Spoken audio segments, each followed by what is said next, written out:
Welcome to another episode of Underground Railroad Radio. This is your host, Brother Rich, and I have the honor to be on the radio today with none other than Dr. Ashwar Kwesi. Welcome to the program, brother. Thank you, brother. It's an honor to be on your program, Education for Liberation. Indeed. Now, I know before we get into the show, Dr. Kwesi, I know you're going to be in New York Sunday, November 22nd. So I want all the listeners to know that. I'm going to put the flyer up on the screen. Sunday, November 22nd, Dr. Ashwar Kwesi will be in New York at Nicholas, Brooklyn at 570 Fulton Street near Flatbush Avenue. The title, Dr. Kwesi, I'm looking at the flyer, and the title says Ancient African Spirituality, the Origin of Christianity and the Birth of the Black Christ. Can you tell the people real quick, Dr. Kwesi, what can they expect from this lecture that you're about to do in New York? So first of all, I want to give many thanks to King Simon for putting on this community. Peace be upon him, as Bobby Wright would call it. That's what it is, a community. And this is a subject that has gone on 35 years that I have lectured on this subject, going back to do research and giving respect to my teacher, Grand Master Teacher, and that is Dr. Yosef Inyakinen, that we affectionately know as Dr. Ben. I started traveling with him back in 1981. I actually met Dr. Ben back in 1973 at Long Beach State, and he gave a very powerful lecture on the origin of religion and also African history. And at that time, I was in the political movement and fighting the Gestapo beast, LAPD at that time. But at that time, I realized that our history and our black divinity was always represented from a European perspective. So, of course, hearing Dr. Ben, and it was a profound lecture he gave that day, and I asked him after the lecture, can you prove what you're saying here today? And he said, young man, not only can I prove it, but I can take you back and show you, take you back to Africa and show you. That's the first time someone told me they could actually show me. But he said, above all, we need young people like you to go back and do the field research. So that was a dream, and he walked away. Well, that was in 1973, and in 1981, I made that journey with him, never knowing that I would actually spend 14 years in Kemet with him, helping him conduct his education tours at that time, and learning from the reliefs and the temples right there in Kemet that is now called Egypt today, and as well as the Sudan, going to Madaway and Naga, Maserat, and those ancient sites there, and 200 pyramids there, and then also in the highlands of Ethiopia. And in fact, was with him when I returned back with him, when he visited his family up in Gondar, he himself being a Beta Israel, or his family background being a Hebrew. So that started my journey. Now 35 years nonstop, getting back to Africa, researching and documenting what our ancestors wrote on the books in stone. So when we say ancient African spirituality, we're talking about the ancient spiritual stories that our ancestors told going back countless thousands of years. And the fact that we're going into this season, actually going into the winter solstice, and literally, which is the birth of the sun, our ancestors told stories around this whole cosmic movement. Here, this whole astrotheology, or spiritual stories that were taken from the cosmos, stories around solar events, around the suns, stories told around the stellar event, the stars, as well as Lunar, the moon, that took on various spiritual personalities of ancient Kemet.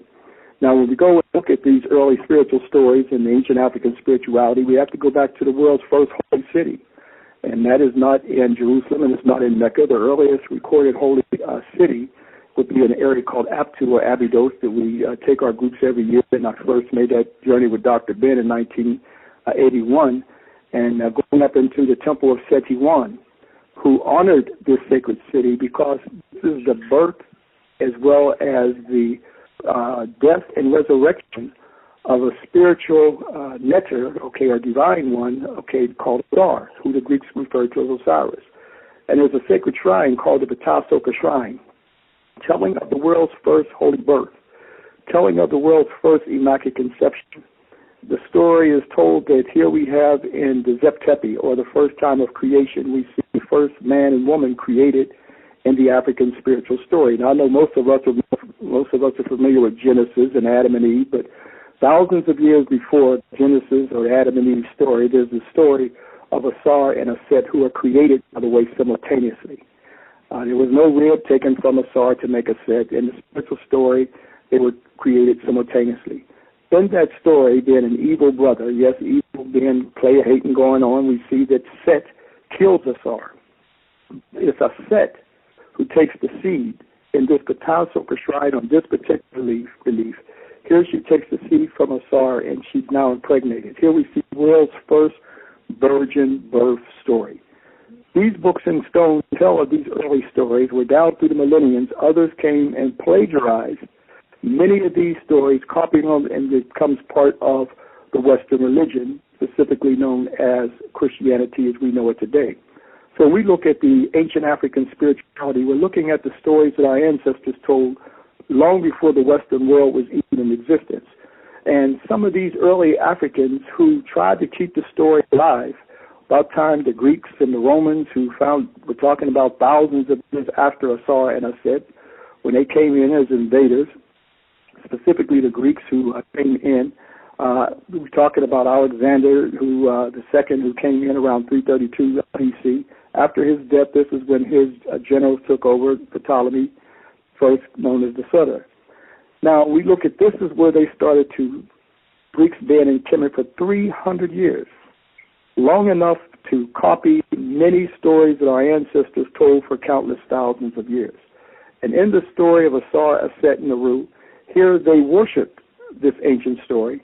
And when we see another group of Europeans who came on the scene, we're talking about now the Romans who defeated the Ptolemies, and they're on the scene and they're eagerly worshiping the Madonna. They're worshiping the Black Madonna. This Black Madonna is Aset. They carried her throughout their empire at that time. We're talking about Gaul, which would be France. We're talking about throughout all their empire, the Germanic tribes. When one goes to Europe today, and many people speak of the Black Madonna, they speak of the Black Madonna, but they don't speak of the origin, the prototype, the beginning of this Black Madonna, and how this Black Madonna got to Europe is through the Romans who carried her throughout Europe, what is known as the Herculean worship of the goddess Aset, who the Greeks refer to as Isis. So when you see the Black Madonna throughout Europe, this is the origin from the Romans who carried her throughout their empire. But as another group of Europeans who, after the Roman Empire fell, we're talking about the Byzantine Roman Christians, with Theodosius, who around 380 AD, that now makes the Byzantine Roman Christian religion part of the European religion at this time. This is the beginning of Catholicism. Now, when we look at the Madonna and Child, that was a set that was carried, as I said, by the Romans throughout their empire. Now she is now turned into Mary.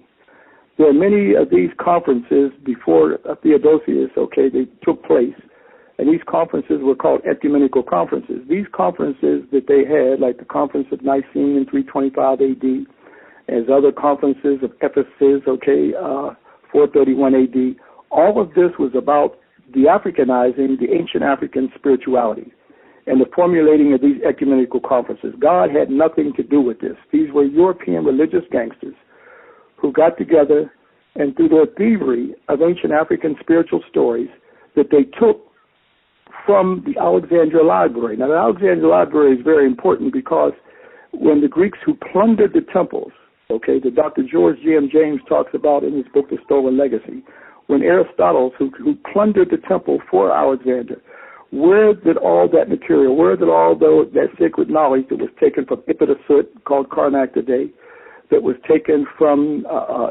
ancient temples of Ipirasut, called Luxor today, the temple of Aset, called the temple of Isis today, the temple of Haru, all these temples up and down the Nile, these Greeks plundered and housed that knowledge in the Alexandria Library. This became the knowledge that Europeans were able to copy ancient African spirituality, ancient African spiritual stories, and eventually they formulated into the Western version of Christianity. When one thinks about Western version of Christianity, most people think about Jerusalem. Most people think about these places, but Christianity did not start in Jerusalem. It started right there at Alexandria, Egypt.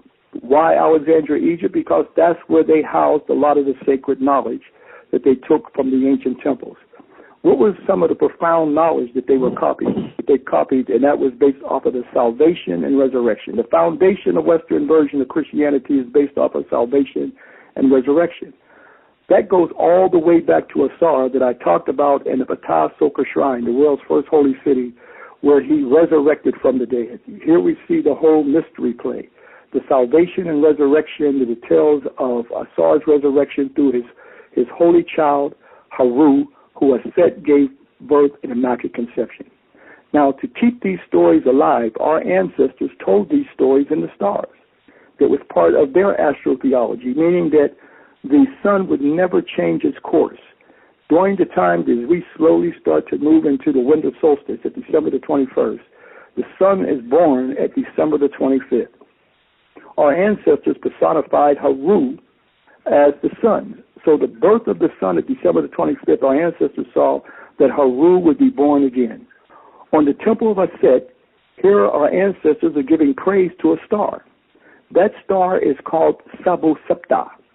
Sabu Septa, who the Romans called Ceres and the Greeks called Sothis, that is the star that told our ancestors that the helical rising of that star that still happens, I go out in my backyard every winter to see it, that is the brightest star that rises that told them that Haru, would be born again.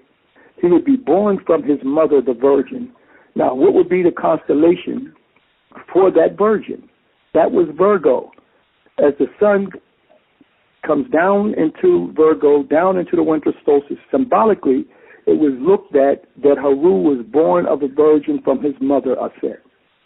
That told us that our ancestors looked and saw that the teardrop of Aset caused the flooding of the Nile, but the rising of that star that told them that the Holy Child would come back. And that Holy Child was called the Ka, or the Spirit of Haru, would come back.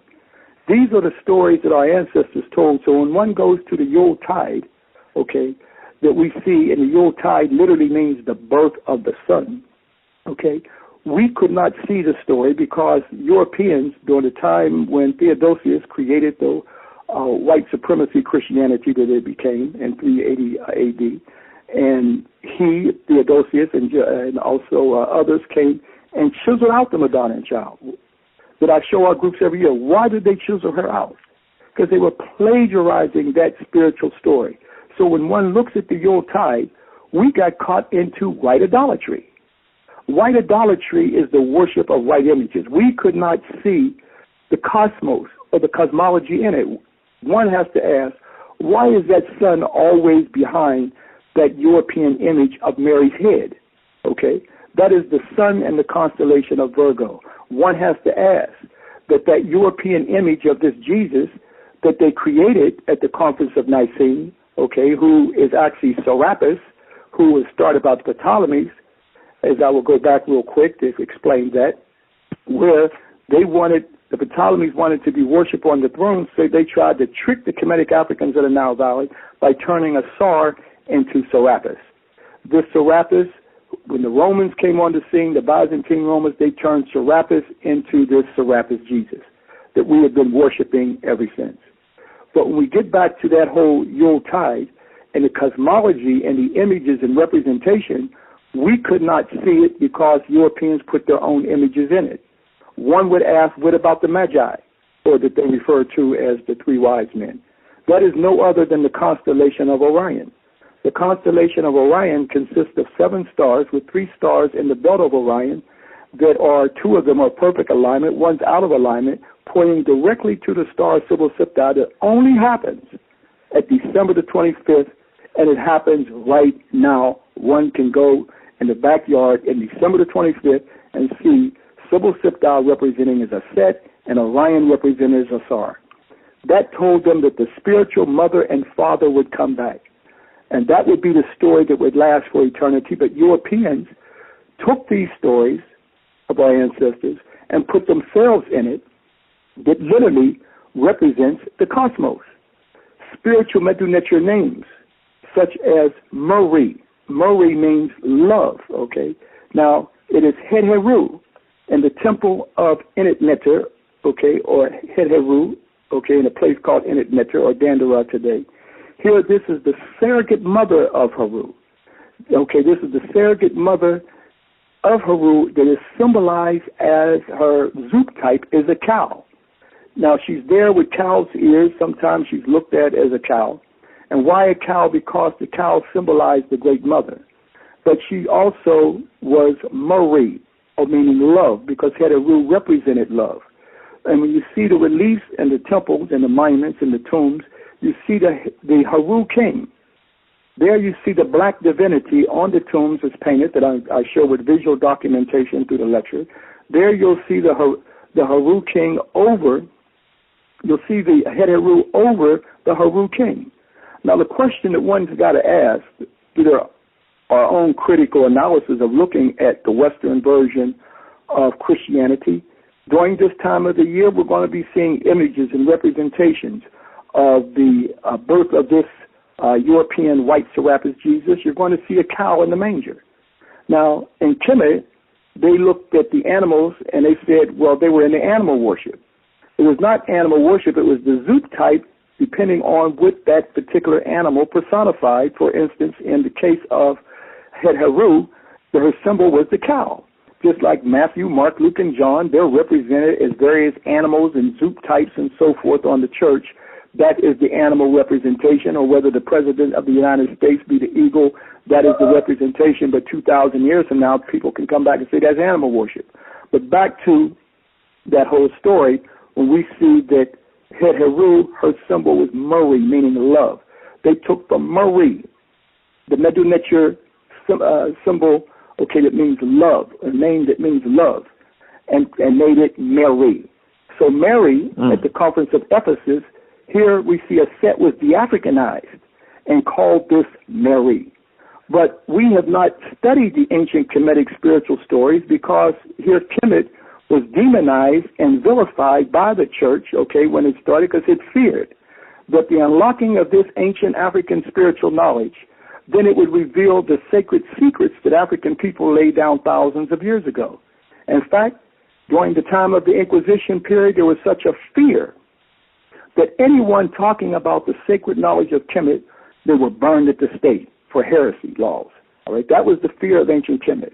But as time goes on, especially today, psychologically, the fear is that you will burn in hell if you study that, as they call it, that pagan heathen religion.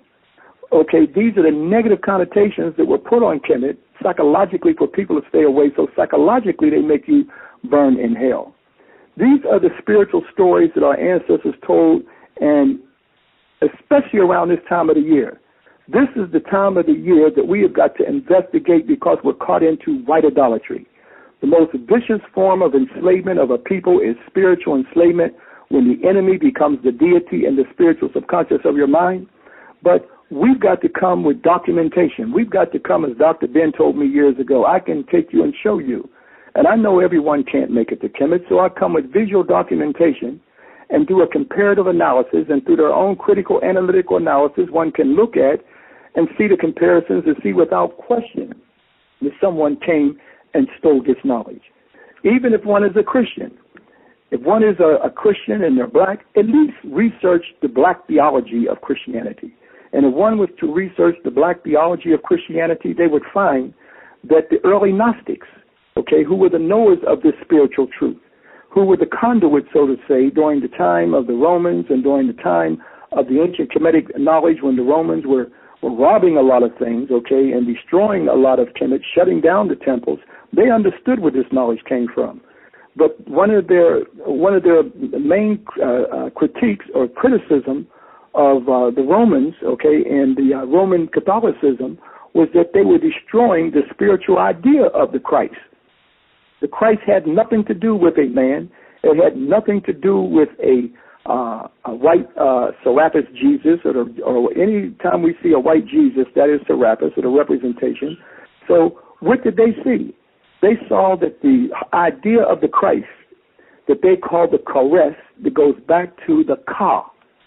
The Ka is the spirit, okay, which generally is shown in the Medu Neter with two arms up. On all the tombs in the reliefs, you'll see the Ka in the tomb showing the spiritual body. The Romans did not understand spiritual things.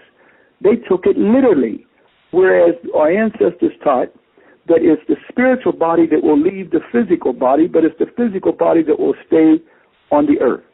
but it's the spiritual body that will rise up, and a term that they refer to as the Ba, meaning the soul, and the Ka is the spirit. It's that Ka that the Nazis call the Kores, to rising up of our Kores. The Romans feared that teaching of the Gnostics because the Gnostic says to rise up your Ka, you would fight against oppression.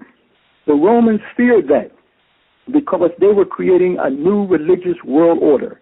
And in this new religious world order, they to enslave humanity through the deification of this Serapis Jesus, that they would look outside themselves to a picture and not inside themselves to rise up to fight against tyranny and oppression. So if the people understood that every time that a black child is born, that is a black Ka, that is, or as we interpret it today, as a black Christ. That is the Christ. The spiritual representation is the Christ. The spirit that's in us has nothing to do with a human flesh or anything of that nature. When we look at the tyranny that's taking place on African people today, shooting us down in the street, and we see that every time that happens, we have an African family will come on the television set, and then they will give forgiveness to the perpetrator of the white cop or the white boy that they will shoot one of their family members down the street. That's the teaching of that Roman Christian, to make one docile, to make one submissive. Whereas the true teaching, they would rise up their Ka, they would rise up their Kores, they would rise up their Christ and fight against tyranny and oppression. And that's what the Romans feared. So in the presentation, considering that this time of the year, when many black folks start to go in their closets and get little plastic white figurines and little plastic white babies and little plastic white angels for white idolatry, as we will see in the yards, especially down here in the South, and I know many places in the North, you'll see black families with white, as they call it, holy family, and a white baby, plastic baby, in their yard. You'll see the halo around his head that represents the sun at December the 25th. You'll see that star above the baby's head. That is Sybil Siptah. That is the star that our ancestors gave praise to countless thousands of years ago. So these are some of the things that we're going to be talking about and understanding the origin that we are a deeply spiritual people, Brother Rich. And it's only until we go back and turn back the pages of time, only can we see who we are. And we're talking about going through the books in stone. We're talking about not coming to believe the information, but to think about the information. That's one of the fears that the church had, that if people start thinking, then they can start to having critical analysis. So they tell you just to have faith, and have belief. But we know the word belief and the etymology and the roots of words, that you go to the Webster's Dictionary, right below the word belief, there's a word called belie. B-E-L-I-E. They just took the F off of it, and it says that to distort and to misrepresent. And that's what we've gotten, is a distortion and a misrepresentation of ancient African spirituality. And these are some of the things that we're going to be dealing with, and letting the visual documentation and letting the ancestors speak through the books in stone that our ancestors taught for countless thousands of years, Brother Rich. I don't want to hog the whole show. Maybe you want to bite off of some of that. Well, that was magnificent. I'm glad you broke it down like that. I was talking to a Christian brother, a good brother. He's curious into the information with ancient Kemet. The one thing that he did tell me, that one of the reasons why he doesn't want to leave Christianity alone is because he goes to church often every Sunday, but he catches the Holy Ghost. So he feels as though that spirit is real. How can you tell me this ain't real when I'm catching the Holy Ghost calling on Jesus' name, God in the name of Jesus? So what would you have to say to a person that feels as though they feel that spirit when they're in that Christian church, so they don't want to leave that and go to look at anything as far as Kemet is concerned? Well, first, Brother Rich, we are naturally a spiritual people, African people. Without black people, without African people, religions would not even exist. All right, African people are the first people, from their empirical observation of Mother Nature, known as Mother Nature. They understood the divine force of the universe. So that's a natural, innate spirit. Now, if I can use the analogy like this, if one bakes a cake, all right, you can put, the cake is there, is that right? Mm-hmm. And once the cake is made, people generally do, they put icing on the cake, is that right? Mm-hmm. So if one put a chocolate icing on it, it's a chocolate cake. If you put a white icing on it, then you see that's what they put on it. They put a white supremacy Christianity over our African spirituality. Good analogy. Okay, so that brother is associating that natural innate spirit, okay, that he refers to as the Holy Ghost, which is in fact is the Ka, the natural spirit, okay, that we are this naturally a part of us, all right. When one goes to King Tutankhamun's tomb, there you see the Sim priest raising up, okay, King Tutankhamun, okay, for him to see again in the spiritual life, not this life. You hear the Gospels, Matthew, Mark, and John, they took these things from ancient Kemet, okay, and associated with the Serapis Jesus to make him see again, talk again, not in this life, but the spiritual realm.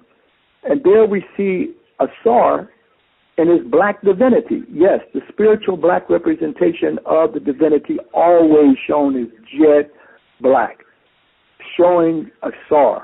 There he's coming one with his Christ. So here you have an effect as one would call the Holy Ghost or the Holy Spirit in the opening of the mouth ceremony right there in King Tutankhamun's tomb, painted over 3,000 years ago.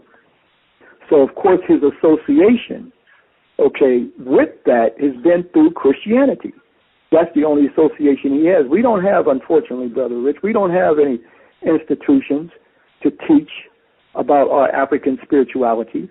Unfortunately, we don't have that. Keep in mind, we've only been out of slavery 100 and some odd years, all right? And so we're still in a form of mental enslavement today. And, in fact, in some cases, it's the worst form of enslavement. And the worst is when the enemy has become the deity in the spiritual subconscious of our mind. When most people say Jesus, you know a lot of people see, black folks see a white Jesus in their mind because they planted that deep in the psychic of our people. Okay, the church was there on the plantation. There was always a Negro preacher, okay, who was taught by the master how to preach to our people, and he was always there making sure that he would teach a slave theology. So, of course, a brother who, if he was to study and take time out and start to study his own innate, natural, spiritual self and going back to his ancestors, first of all, he would be shocked.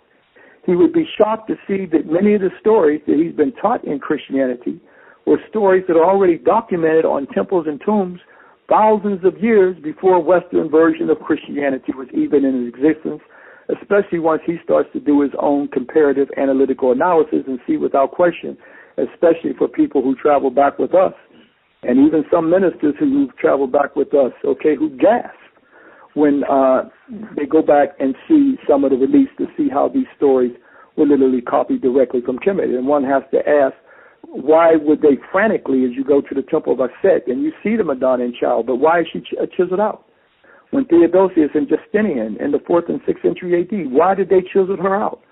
Because at this time they were copying these spiritual stories. Why did they shut these temples down? These temples were under the sand. They were only dug out during the turn of the century only to make tourist dollars, but not to tell the truth. Not to reveal the truth a Western version of Christianity came from, where its ideas came from. Okay, so that's the importance of having the proof right there. I mean, there's no place like it on the planet Earth. You don't have monuments like this, especially dealing with the Western version of Christianity, Western civilization, in fact, Judaism, Christian, Islam, all the religions. That's why there should be fighting among ourselves who are African Christians, African Muslims, okay, and African Hebrews, because without African people, these exist in the first place. In fact, without the fallopian tube of the Nile, I call it the fallopian tube of the Nile coming out of the interior of Africa, we wouldn't even have humanity on the planet Earth. So not only did we give birth to humanity, Europeans recognized that. They recognized the anthropology. They recognized the leakies who let it all leak out when they were digging in the inner Africa around Anatolia and Tanzania and the Abai and also the Hadar Valley of Ethiopia. But they don't tell you that the fact that even their Western civilization and religion, these ideas were copied when they came in as plunderers and plundered the temples like many others even before them, whether we're looking at the Assyrians, the Persians, the Hyksos, the Arabs, and many others.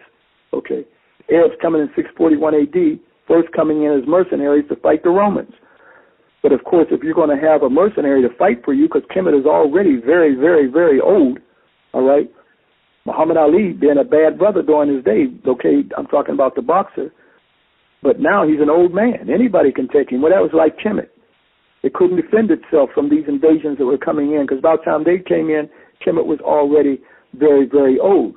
But what the Europeans saw, what the Arabs and Asians and others saw, they saw the black divinity on the temples and tombs.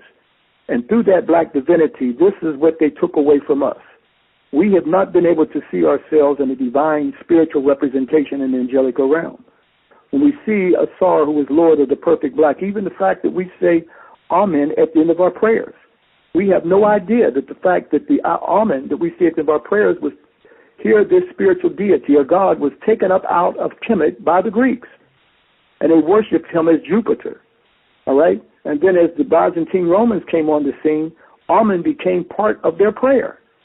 And we have no idea every time we end our prayer, it says Amen. Now, Amen was always represented in an anthropomorphic or human form. So first of all, let me say the concept of God is beyond our comprehension, Brother Rich. So they used Amen as a human representation, but Amen was jet black that represented the invisible spirit that's in all of us, the invisible spirit that permeates throughout all the universe. Now, I find it interesting that even if one was to go to Timothy chapter 6, verse 16, they talk about in this verse, it says, who alone has immortality dwelling in unapproachable light, whom no man has seen or can see, to whom be the honor and everlasting power. Amen. Didn't I say Amen represented the invisible spirit? And they say, whom no man has seen or can see. They already knew that. Now we've got astrophysicists are telling us now about dark matter and visible energy. Right. What did these Kari heads, as they were called, priests, what did they know thousands of years? This was the spiritual knowledge that they knew. So they took that dark matter, that dark energy, and here they anthropomorphized that dark energy and that dark matter in an anthropomorphic image as Amen. That we still say at the end of our prayers, Amen. Nobody can deny that. But because of white idolatry and the worship of Europeans as God and white angels and images, this spiritual enslavement has had us now in a mental, psychological incarceration. They have circumscribed our circumference to think within their diameter, and we know nothing outside of that. So the things I'm talking about become very strange and alien to most black folks. In fact, we are so old, Brother Rich, that we are Alzheimer's people now. We have forgotten everything. But the temples and tombs are there. They're there for a reason. On the African continent, right there in Kemet. They're not mystical places. They are real places. Let's look at the temple of Ipidasut, called Karnak today. You can put the Vatican down inside that temple and go looking for it. The Pantheon in Rome, you can put it down inside that temple, or the Parthenon in Greece, down inside that temple. Also the Notre Dame, down inside that temple. But even the Western churches, let's let architects speak to us. Can the architectural structures speak to us as well? Yes. The Western church, architectural design, there came from the temples of ancient Kemet. When Dr. Cheikh Anta Diop revealed that information in his works, and he talked about the temple of Paraset, there in Ashwar that I've been taking groups there for over 3 decades. There we show that architectural design of that church where people gasped, of that temple where people gasped to see where the church got its design from. So when you go to Notre Dame and you see the design of that church as well as other Western churches and see where the very design of the Western church copied from the temples of Kemet with the 2 high pylons in the front of the temple. Or how about the Tekenu that they call obelisks, is a symbol of resurrection and transformation. That becomes the steeple of the church. That becomes the Washington Monument. That becomes all the symbols in the cemetery, symbolizing resurrection when you see those tekanus all in the cemetery. So Africa and African spirituality speaks to us through everything. So when we see that in France, where they still have the procession of the Black Madonna, that is a sect where that shrine, where they carried her shrine out from that holies of the holies. But right now, we're about to go into the worship of many of our people will be going into the worship of this white Mary and Serapis Jesus. Here, our mother, our black mother, from her micro-universe, her womb gave birth to us. And now, here, and breastfeeds us. And now they put a white female up in front of us and tell us that's the mother of God. This is spiritual enslavement, Brother Rich. And that's, in some cases, I say, is that why many of the brothers want a white female? Because they think this is the closest they get to God, that they having sex with God's mother. Right. Right. So again, but we're not coming to. All we want is for people to think. Okay, especially at this time of the year, is critical. This time of the year, it becomes the thorough indoctrination of Western version of Christianity on the psychic of black folks. I know there's a thing out there, and they're talking about how they're trying to shut down, we should boycott Christmas. I mean, well, first of all, if you're not educating people about these holidays and what they really mean, okay, especially the spiritual stories that were stolen from African people, then of course, we're going to break them from going out getting the new trinkets of today. It was the trinkets of yesterday through the Ma'afa that got us into what we're into, how we got here. But we're going to break that. We're going to break that Black Friday, as they call it, from us stampeding each other, okay, to go out to get these trinkets. Only until we educate, okay, and through that education give inspiration and motivation, okay, to make the longest journey that you can make in your life, and that's the journey into yourself. Only until we start to do that. But just to tell the people to boycott Christmas, that's not going to mean nothing. But all those symbolisms behind the holiday, okay, equally came out of their dramatic tribes and so forth. People will cut down half the forest, the pine trees, okay, putting in their house. That's a dramatic a tree that the dramatic tribes had. They worshiped that tree. It symbolized Thor, because all of nature became barren but that pine tree. So they worshiped that tree. So they still worship that tree even to this very day, with the whole idea of the pine tree that they have. That very star that they put on top of that pine tree, that is the star of Subal Septa. Okay? Mm-hmm. They got the whole Santa Claus rituals and all this stuff, okay, that they will have our babies putting them on a white man's lap. That's next month. That's coming up. All right? And here this is nothing but Santa Claus. The nickname for Santa Claus is Saint Nick. Even in Webster's Dictionary, Saint Nick, they said that is Webster's Dictionary says that is the devil, mm-hmm. according to Webster's Dictionary. So all the symbolism and all this stuff that they got us in, Brother Rich, and so again, it's we have to get our people to think. They keep us with things to do, so we don't have time to think. And once we start to reveal this information, not only will it be an inspiration, okay, to want to know, but then one would not want to just go out here and give up all their money and run out and put their children on a white man's lap in these malls. I think Wisconsin has banned the children from putting on the white Santa Claus lap because they found out that all the pedophiles came out and they were following the children. So they stopped it in Wisconsin. Now, I don't know if they picked it back up again. I don't know. But a couple of years ago, they said they were going to stop it because that's when all the pedophiles come out. But you know, Dr. Kwesi, and I know a lot of people, brothers in particular, that know not all the information that you're saying right now, but know a good amount of it to know the truth about Christianity and the fact that it's a plagiarized version of Kemet. But yet still, when I see them, we have this thing, the brothers like to wear chains around their neck, and they like what they call it the Jesus piece, where they have Jesus on the cross or just the head of Jesus. So I ask, damn, brother, why do you wear that? And I always get the same answer, Dr. Kwesi. Yeah, I know that information is true, but at the end of the day, it doesn't matter what color God is because God is a spirit. So a lot of people still feel as though, with everything being said, it's still all right to wear white Jesus or white God because the higher you go up in the spirit, in this spiritual thing, you don't see color the higher you get. You get what I'm saying? What would you say to that?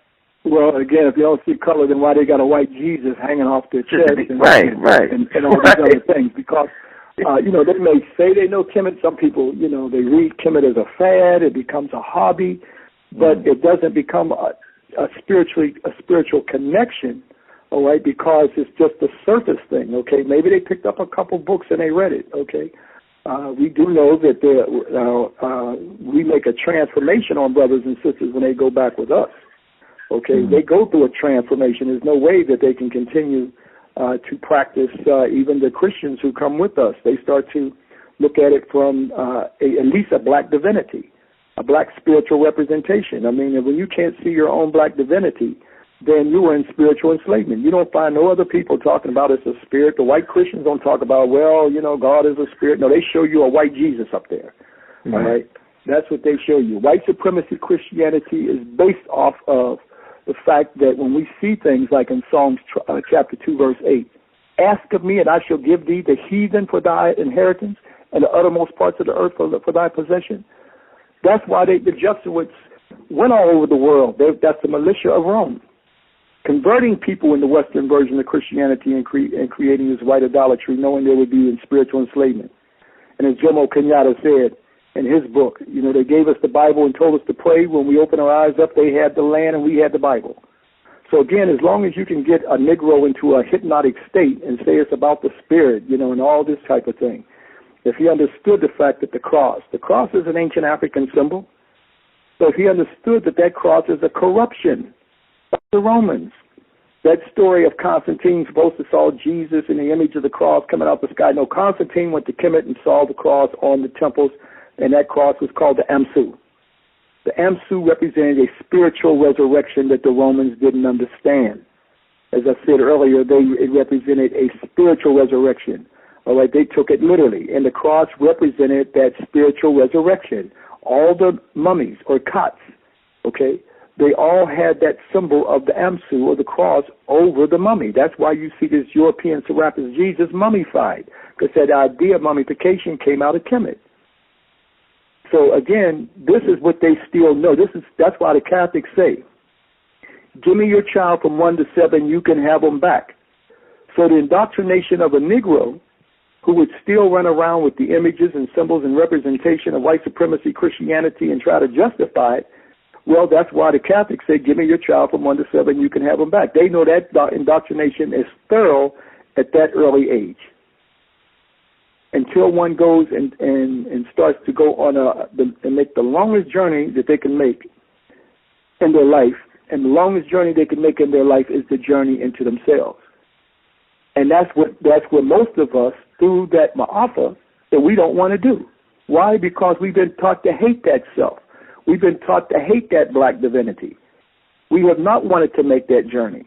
When we see anything represented as black, we look at it as the negative things that Europeans have indoctrinated us with. As I always say, you like a devil's food cake and angel's food cake. That thing was indoctrinated deep in us at a very, very early age. Okay? So that person who may say, oh, yeah, I know that about Kemet, but I'm still waiting. No, they're still looking at the enemy as the deity. So when the enemy becomes the deity in the spiritual subconscious of your mind, you're still in spiritual enslavement, the worst form of enslavement. Mm-hmm. When they went and brought an image of God, here the slave master brought his image to represent God in the psychic of the slave. That's the worst form of enslavement. If the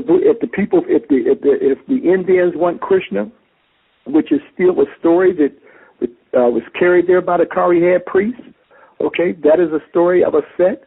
And Krishna, here we see the story, was born of immaculate conception from his mother, Draviti, okay? But those image and representations are in Indian's image for Indian divinity. If we see that Buddha, and even though that Buddha started in India, when it spread on further east, okay, and you see the Asians, okay, they also took that Buddha and they took that Buddha, they made that Buddha look like who? Looks like them. Mm-hmm. Okay? Here you see, because they are looking at that representation as their divinity. You see God in your own divinity. If you can't see God in your own divinity, you will not have the power to ever raise yourself up. Because that power of that God powers is called today by that name, okay? Or that Amen spirit that our ancestors called it, okay? That has to go, you have to see that in your own spiritual representation. That's why people will fight to the end to maintain their own image of their God. Because that's them. Right. We're the only people that will try to say anything and have any image representing God other than ourselves.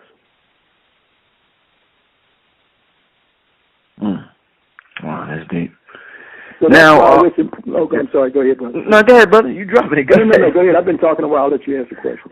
Well, I don't want you to give too much away because I know you got the lecture coming up. Oh, it's impossible to give it all away because the pictures, the visual documentation, it's impossible to take people through these temples by talking.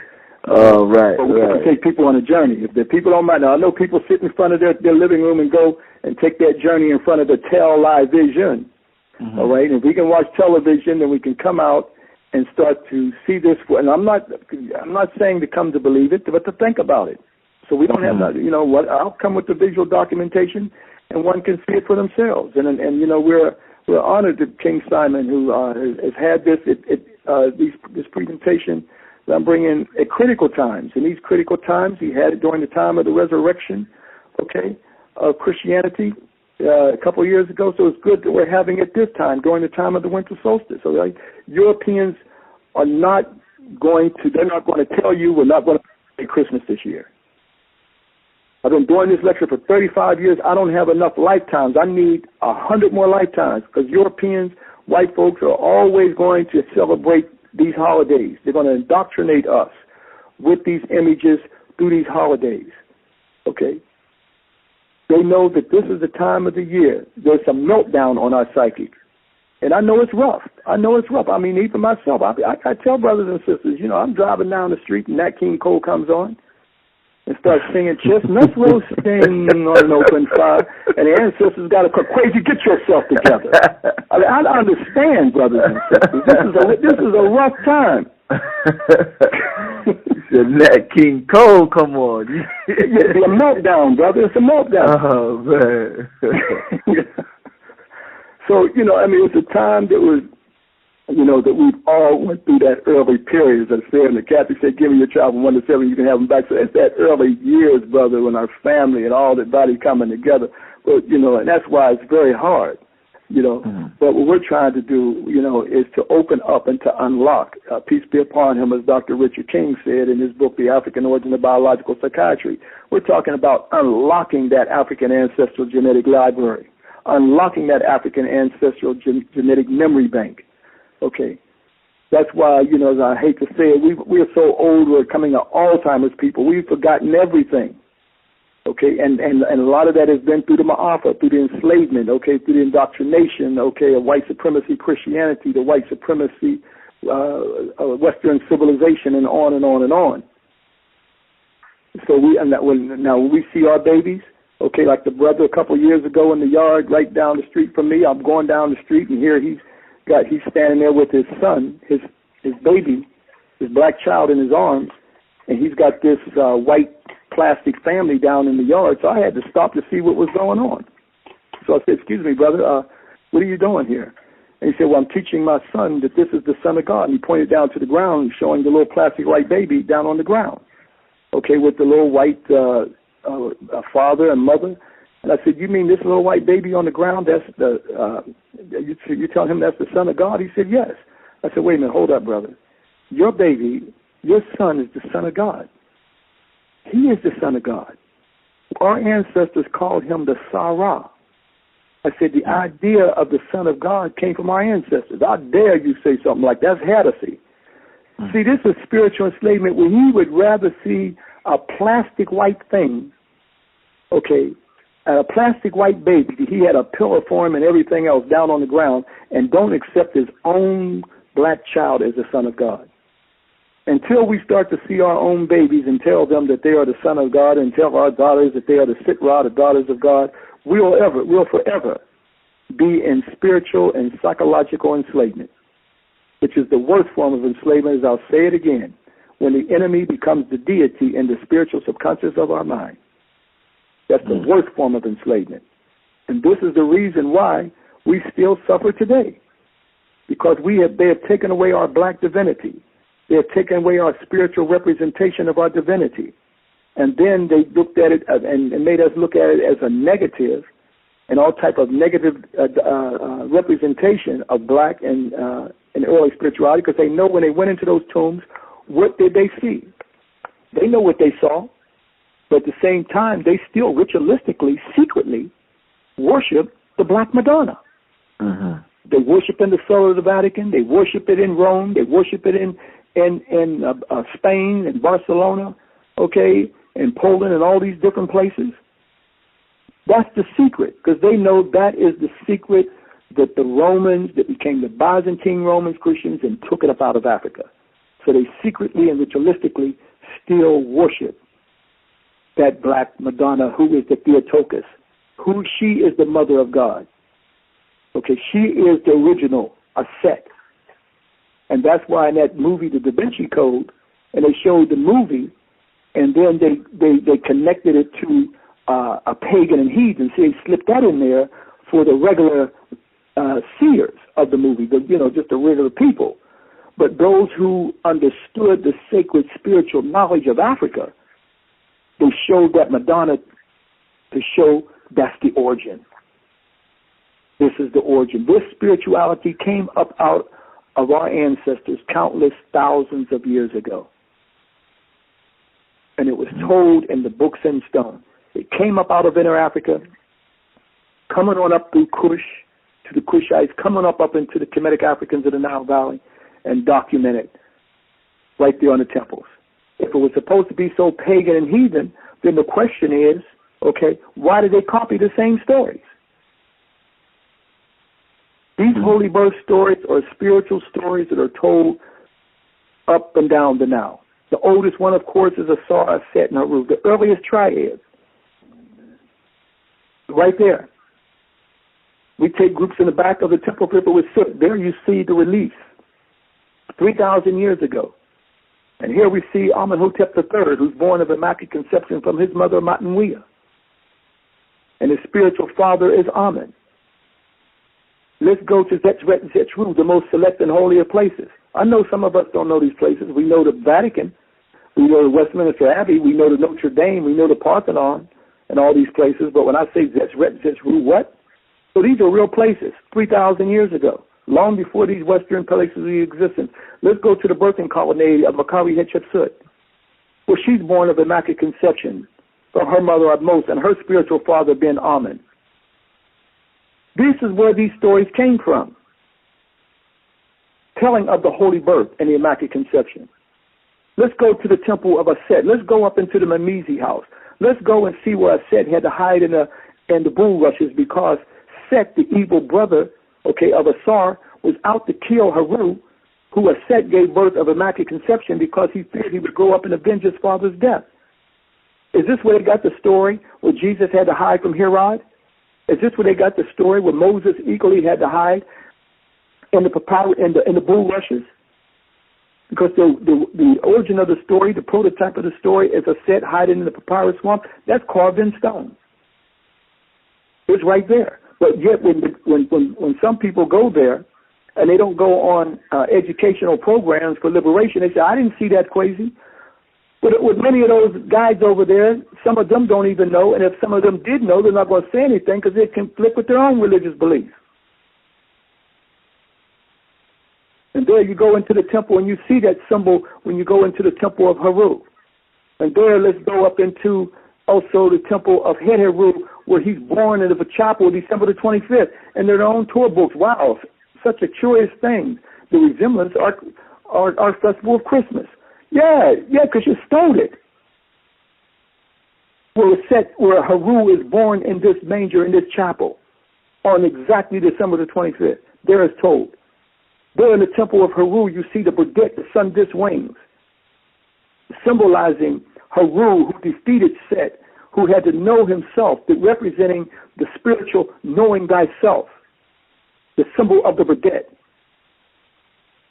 That is the symbol that's over all the temples, that now becomes what? Image and representation in a white anthropomorphic or human image.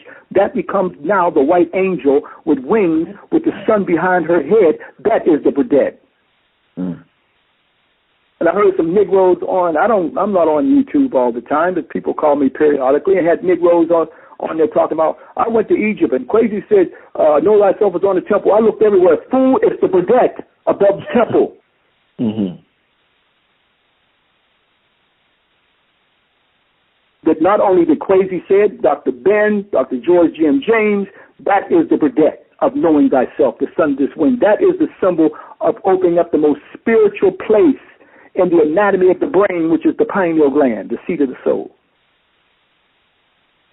Activated by the sun to bring out spiritual consciousness to know thyself. And now its representation in white evangelical Christianity as a little white female angel. But if we don't know the spiritual Netaru's and we don't know the spiritual stories, this is why Kemet had to be anywhere but in Africa. Say it's called the Middle East.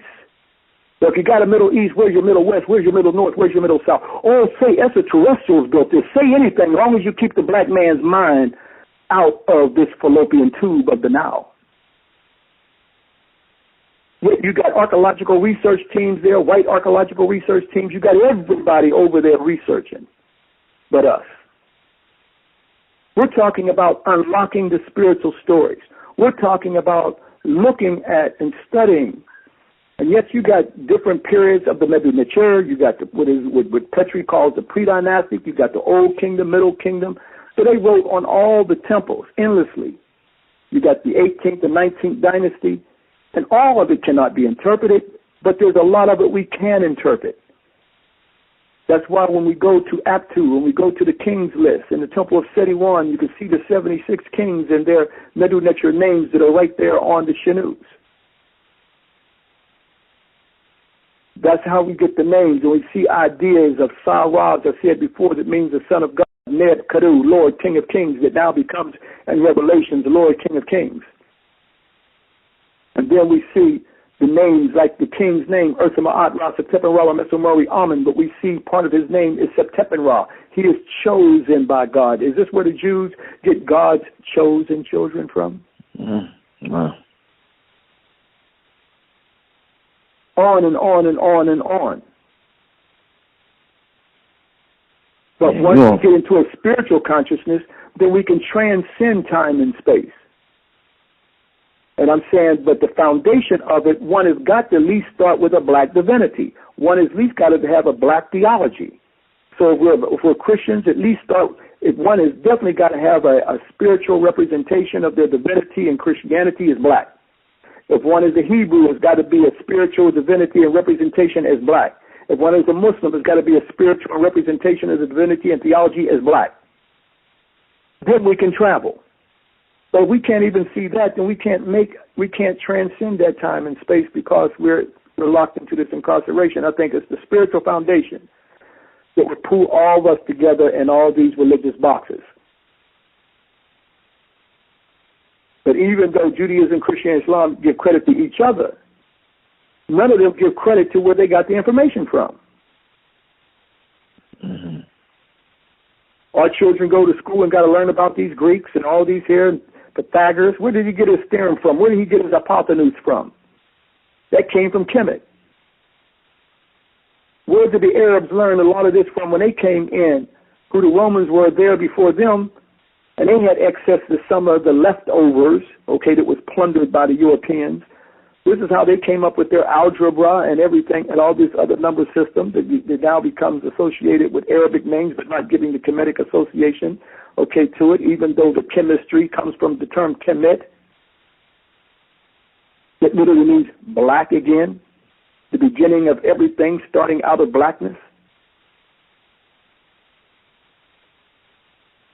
So, of course, someone hearing this, and I equally did not know, as I said before, going back to the beginning of what I said in the beginning of this program, Brother Rich, in 1973, when we were being shot down, my friend, been shot down by the Gestapo LAPD. My awakening came that when Kwesi was his name, and we were on our way to the Hollywood Bowl to see Earth, Wind & Fire and Gil Scott-Heron. And he was shot for no reason. I'm sitting in the car. I should have been the one driving. And I asked Kwesi, did you hear that shot? And I looked over him, and blood is coming out of his chest. But what I want to say in relationship, and peace be upon Brother Kwesi, that the same thing that's going on today is still was going on even back then and even before then. But what I saw was that when it was time for us to go into that spiritual realm, there's always these white representations of a white Jesus, okay, that we, in the church, and these images that we start to make, and I knew something was wrong. And that's when going back to when I heard Dr. Ben. And I said, this is what, at that time I was in a political struggle during that time, part of the Black Power movement. But I saw that our divinity was missing, our spiritual representation. This was, here we're fighting this beast out here, and now we got to go look at the same beast that's in these churches as God's son. Yeah. That was the awakening. That's the awakening that I awakened to, that started me on my journey, never knowing that I would spend 35 years non-stop. And all of us have a genius within us, but we can't become afraid of ourselves. Some of us are born and believe everything that we're told. And some of us are born and want to know that which is not being told. And we've got to understand that we are the unorganized truth fighting an organized lie. We're unorganized in everything we do. But the enemy is organized in everything he does. Even the knowledge he's taken from Africa, he's organized with it because he knows that we are unorganized. So we've got the truth. The truth are on the monuments and temples, but it's unorganized. If it was organized, then we wouldn't let some Negro Sambo like Carter come out or Carson come out and say the pyramids were granary tombs and just say any old thing. Crazy. And Ben Carson, Yeah, Ben Carson, just say any old thing. No other people are going to let people talk about their sacred monuments and temples and associated with extraterrestrials or something, or outside of this crazy stuff, only in Africa. You have the oldest and greatest structures like the Great Pyramid of Khufu, 7 million tons of masonry, 755 feet on each square, okay. 481 feet in height. I mean, the greatest structure on the planet Earth. No spacemen built it. The evolution of pyramids starts in the area of Saqqara, where you see the step pyramid, where Imhotep, the world's first multi-genius, built it for Xotaneteket, symbolically climbing the staircase to heaven that led into Huni and eventually Sneferu, who built the first true pyramid that led into his son, Khufu, that we're most familiar with his pyramid. This on the dollar bill, showing and indicating the symbolism of where the sacred knowledge and the Shishada, or the African spiritual mystery system, where it came from. Where the liberation of African people starts with opening up that African ancestral genetic memory bank. The denial of self, that is slavery. The reason why Europeans called us boys, Brother Rich, is because we didn't know nothing beyond the master. So he called us boys. And a man calls his son his boy because the son only knows his father. But the slave only knows his slave master. He doesn't know it. He was stripped of his history, his name, everything, his culture, okay, his spiritual way of life. So he was called a boy. We become men when we become masters of ourselves and our ancestral knowledge and master of our spiritual divinity and who we are as a people. Then we become a man. If one can only talk within the circumference of the European's diameter and only know that history, we're still boys. Mm-hmm. And this is the real reality because we're at a serious psychological warfare. And Europeans know it. They play on it all the time. They play on it and we don't even know they're playing on it. When we're watching television, there's psychological warfare going against our black divinity. There were billboards all over the country with our baby as a black child on a billboard with her hair up like a devil, and then a white little baby next to her. That was psychological spiritual warfare. To make that self-hatred be embedded deep within our people. Right. And so the point is, Africa, like I said, if one is a Christian, you can find deep African spirituality, okay, in Africa. You can go and see, we go to Ethiopia. We go to Ethiopia next month, where you have these monolithic churches that were built, and Europeans now in Lalibela. The church is built during the Zagwe dynasty, by Lalibela. Now they're trying to say whites built that. Don't want to give no credit to nothing that we have done on this planet. So in this presentation, which I'm most honored to come back on ancient African spirituality, the origin of Christianity, and the birth of the Black Christ, what did our ancestors have on these temples? This is what we're going to look at. Why did the Europeans do everything trying to chisel out black divinity that I'm going to show on the temples?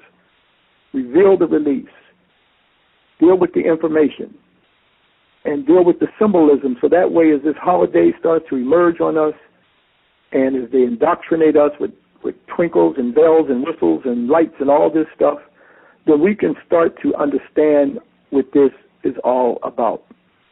And we can start to see our own spiritual representation without getting caught into the deification of Europeans in creating a white idolatry or the worship of white folks. Beautiful, man. You know what, Dr. Kwesi, it's good to see you have so much passion after doing this for so long in your work and how you talk, man. Like, you was on fire tonight, man. I'm definitely going to be in the building on November 22nd, man, but I definitely appreciate the passion that you maintain while you talking about this, man. I mean, I could feel your words, not just hear them, brother. So, blessings to you, brother, with this work that you do. That passion, brother, comes out of many years of being out here on the battleground, fighting the beasts and fighting the slaves. Indeed. It was back on the plantation, brother. Everybody didn't want to run away. I mean, it's still on the books, drapetomania, the runaway slave, and now it's mental. Mm-hmm. So there's going to be mental slaves. There's many slaves today who are not going to run away. Okay, they're going to stay on the plantation. But there are many brothers and sisters during the time of the plantation who, even though they didn't run away. They wanted to run away. They thought about running away. So as long as we're thinking about it, brother, even that's good. Okay, the fact that we can think about running away.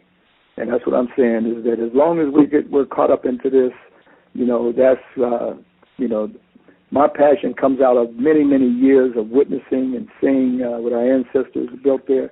And I don't think I would have the same passion if I had not witnessed it, or, and being with the Grand Master and, with him, working with him, okay, not just, knowing him, but working with him for 14 years, okay, and revealing the information and shocked myself, okay, and seeing the outright, theory, okay, of ancient African spiritual stories without question, one temple after another temple.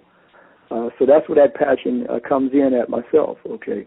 If I did not have that background, then it might be more of a intellectual approach, and that's why we've got the balance. We just can't be intellectual, because if somebody's down there kicking your mother, you're not going to intellectually try to talk about it. You're going to have some passion, and that passion is going to lead to you to fight to defend her. Mm-hmm. And that's why we've got to have the passion and the spirit and not let them turn us into intellectual robots. At the same time, making sure that we disseminate, to liberate. That's the main thing that we have to do. And we all have a piece. And I always try to say this. I said it the other night. I was on the radio show the other night, and I was really had my head clogged up a little bit, so my head is a lot more open now than it was yesterday when I was on Blue Pill And Red Pill's our radio show. I had more of a clogged head, but, with these the weather changing and everything. So you caught me on a better spirit, my brother. But I was saying on their show that if I can use the analogy, and I try so we can understand it, it's like putting a mirror up to your face and you can see your face. Is that right? Mm-hmm. But if someone knocks that mirror out your hand and knocks on the ground and it breaks up into many pieces, that mirror that you once were able to see your face, you pick up one little piece, you can't see your face. Is that right? Right. You just see a piece of your face. Piece, yeah. So all of us got a piece. And as long as we understand that, okay, this is impossible for one person to know all the information, and all of us are doing our various research, and as long as we're doing it for our people and the liberation of our people, like your radio show. You decided to do a radio show. That's a community. Your dissemination of information for liberation. So this is good. This is your piece. Everybody has a piece. And once that person has researched their piece, and that piece can fit in with reconstructing our story as a people, then that's what we've got to do. Not take a look at somebody else's piece and then, start fighting with each other and then go to crazy ego madness come out of it. The pieces will never reconstruct. But as Dr. Clark said, take what you do best and do it for our people. So reconstructing the pieces, as long as it's for the liberation of African people and the reconstructing of our story, that piece will fit. But of course, if it's truly not about the liberation of and the freedom of our people, then the piece will not fit. So those of us who are coming together to research this knowledge, that it's going to take many, many lifetimes, okay, to put these pieces together. So I'm just doing my piece within this span of time, and these 3 decades to me seems like it's only been 10 years. Once you start on this journey, there's no end to it. And then you realize the most precious thing that you got is time. And that's why a lot of times I make sure I don't let myself get caught up in the foolishness out here, because that's precious time that we really don't have. So we've got to take that time and realize just how precious our time is, and take that time in the liberation of our people. That's what we've got to do. Leave the people some contact info if they're interested in going on to Kemet with you, or upcoming lectures or DVDs and books. Right. Okay. Well, this, now, of course, on the 22nd, I will be King Simon. That'll be, as you just mentioned, 570 Fulton Street near Flatbush Avenue, exit Brooklyn. Okay. And let me give King Simon's number. That's 347-496-1022.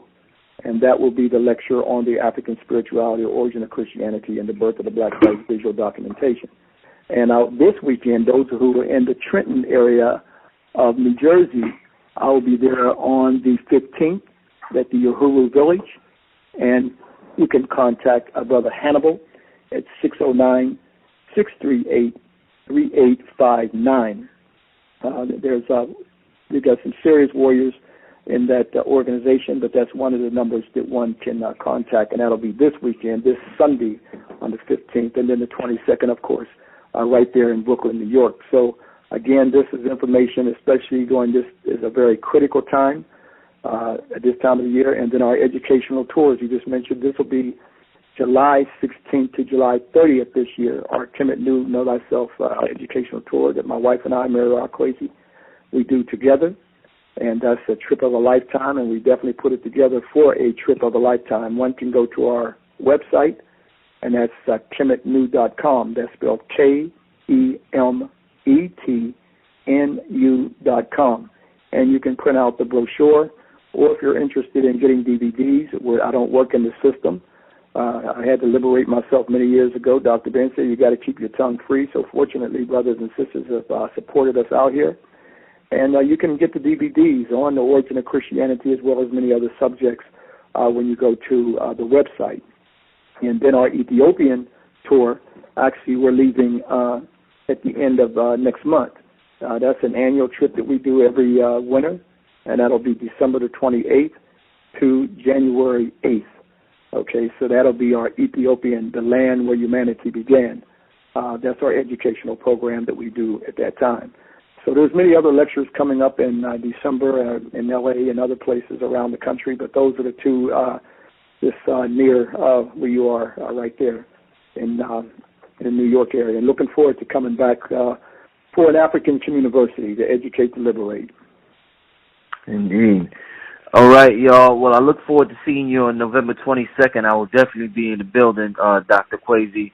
And yes, thank you. Introduce yourself, brother. Definitely like to meet you, and honored to be on your radio show, and keep up the great work, because we got to keep the airways open. We know there's a lot of airways and bookstores, and a lot of things are shutting down. When the enemy attacks, they shut down the communication. So it's an honor that you have these airways to help educate the people. Indeed. And on that note, this is Brother Richaw, Underground Railroad Radio, with Dr. Ashwar Kwesi. Make sure you're there November 22nd, Ancient African Spirituality, the lecture in Brooklyn, New York. And on that note, we are signing out, and we'll see you next time. Peace, family. What's up, my brother? Peace. All right.